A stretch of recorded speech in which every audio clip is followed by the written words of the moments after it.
സ്ട്രോക്കേഴ്സ് എല്ലാവർക്കും സുഖമാണെന്ന് വിചാരിക്കുന്നു. നിങ്ങൾ ആദ്യമായിട്ടാണ് ചാനലാണ് നിങ്ങൾ മറക്കാതെ സബ്സ്ക്രൈബ് ചെയ്യുക, പിന്നെ ലൈക്ക് അടിക്കുക, പിന്നെ ഹൈപ്പ് എന്ന് പറഞ്ഞ ബട്ടൺ അടിച്ച് പൊളിക്കുക. അപ്പോൾ കാര്യത്തിലോട്ട് കിടക്കാം.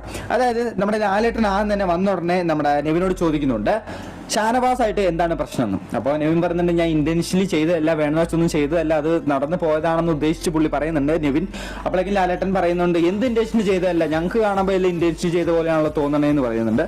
എന്നിട്ട് നമ്മുടെ അനീഷേട്ടനെ വിളിക്കുന്നുണ്ട്. അനീഷേട്ടനെ വിളിച്ചിട്ട് ചോദിക്കുന്നുണ്ട് ഇതിനെന്താ ചെയ്യേണ്ടത്, അപ്പോൾ ഇതെന്താ സംഭവിച്ചെന്നൊക്കെ ചോദിക്കുന്നുണ്ട്. അപ്പോൾ അനീഷേട്ടൻ പറയുന്നുണ്ട് എനിക്കെന്തോ നെവിന് ബാധ കയറിയ പോലെയാണ് എനിക്ക് തോന്നിയത്, വളരെ ഒരു കൺട്രോളല്ല പെരുമാറിയത് എന്ന രീതിയിലാണ് നമ്മുടെ അനീഷേട്ടൻ പറയുന്നത്. അത് കഴിഞ്ഞിട്ട് നമ്മുടെ ആദിലെ വിളിക്കുന്നുണ്ട്. എന്നിട്ട് ആദിലെ പറയുന്നുണ്ട് ഈ ക്യാപ്റ്റൻസ് ഒക്കെ എന്തിനോ ഒരു ആവശ്യമില്ലാത്ത കാര്യത്തിന് ചുമ്മിൻ്റെ നമ്മളെ ഭയങ്കര പ്രഷർ കയറ്റി ജോലി ചെയ്യിപ്പിക്കാനൊക്കെ ശ്രമിക്കുവാണ് എന്ന രീതിയിൽ നമ്മുടെ ആദിലയും പറയുന്നുണ്ട്. അത് കഴിഞ്ഞിട്ട് പിന്നെ അനീഷേട്ടൻ തോന്നിട്ട് ചോദിക്കുന്നുണ്ട് അനീഷേ നമുക്ക് എന്താണ് ഇതിന് ചെയ്യുക, എന്ത് നടപടിയാണ് എടുക്കുക എന്ന് ചോദിക്കുമ്പോഴേക്കും അനീഷേട്ടൻ എനിക്കിതിന് മറുപടി പറയാൻ അറിയത്തില്ല എന്ന് പറയുന്നുണ്ട്. അപ്പോഴേക്കും ലാലേട്ടൻ പറയുന്നുണ്ട് ഇതിന് മറുപടി ഞാൻ പറയാം. എന്നിട്ട് ലാലേട്ടൻ പറയുന്നൊരു കാര്യമാണ് ഈ ആഴ്ച എവിക്ഷനിലെ നെവിനില്ലേ. അപ്പോൾ നെവിൻ പറയുന്നുണ്ട് ഉണ്ട് ലാലേട്ടാന്ന്. അപ്പോൾ ലാലേട്ടൻ പറയുന്നുണ്ട് ഈ ആഴ്ച എവിക്ഷനിൽ നെവിൻ പോയില്ലെങ്കിൽ, കണ്ടോ പോയില്ലെങ്കിൽ ഇപ്പൊ തന്നെ നിങ്ങൾക്ക് മനസ്സിലായിട്ടുണ്ടാവും പോകുന്നില്ല നെവിൻ സത്യത്തിൽ. പരിഹസിക്കാൻ പാടുള്ളതല്ല. ഇനി ഷാനവാസ് ഡ്രാമ കളിച്ചതാണെങ്കിൽ പോലും സഹമത്സരാർത്ഥികൾ അയാൾക്ക് ഹൃദയ സംബന്ധമായ ഒരു അസുഖമുള്ള ഒരാളാണെന്നുള്ള ഒരു പരിഗണന കൊടുത്തുകൊണ്ട് അയാൾക്ക് ആ നിമിഷം ഉണ്ടായിട്ടുള്ള ഒരു ഹൈപ്പർ ടെൻഷൻ കൊണ്ടാകാം, അല്ലെന്നുണ്ടെങ്കിൽ ആ നിമിഷത്തെ അതിജീവിക്കാൻ അയാൾക്ക് മാനസികമായിട്ട് കഴിയാത്തതിൻ്റെ പേരിലാകാം, രണ്ടായാലും അയാൾക്ക് ശാരീരികമായ ബുദ്ധിമുട്ടുകൾ നേരിടുന്ന സമയത്ത് അതിനെ പരിഹസിക്കുകയല്ല വേണ്ടത്.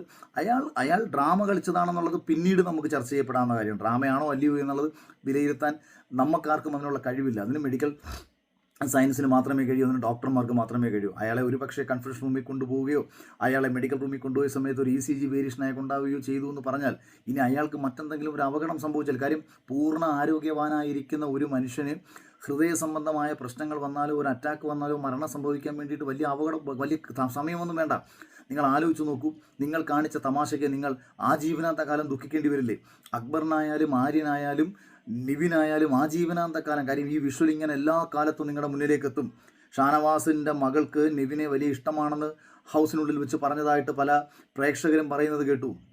നോക്കൂ എങ്ങനെയാണ് നിങ്ങൾക്ക് ഷാനവാസിൻ്റെ കുടുംബത്തെ നിങ്ങൾക്ക് നേരിടാൻ കഴിയുക. അപ്പോൾ നിങ്ങളുടെ കയ്യിൽ നിന്ന് ശരിയായിരിക്കാം, അതിനകത്ത് വലിയ ഫിസിക്കൽ അസാൾട്ടോ അല്ലെങ്കിൽ ക്രൂരമായ അറ്റാക്കോ ഒന്നും നടന്നിട്ടില്ല.